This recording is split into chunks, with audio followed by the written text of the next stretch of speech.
veteranlarımız, qazilərimiz, bizim şəhid atalarımız buradadır.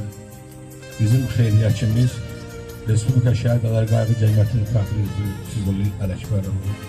Allah sizlərə dəyməsin. Həmişə olduğu kimi biz də mütəmadi olaraq hər bir bizim çıxışımızdan qabaq şəhidləri bir dəqiqəli sükutla yad edirik. Allah şəhidlərimizə rəhmət eləsin.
Çox sağ olun.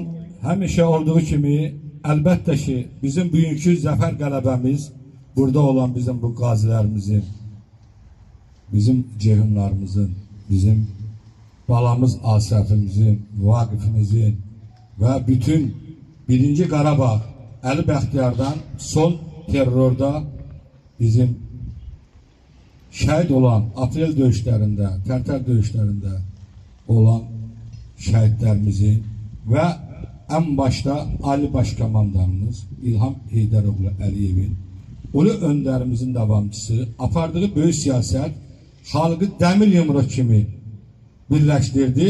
Bu günləri Qarabağ bizdədir. Gəlin Ali Başkomandan alışlayalım.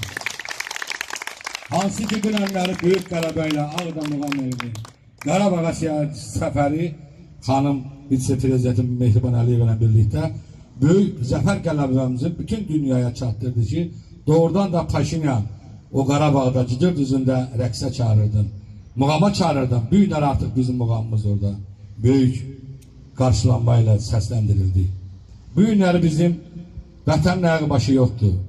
Burada Qarabağımızın şəhidlərinin adına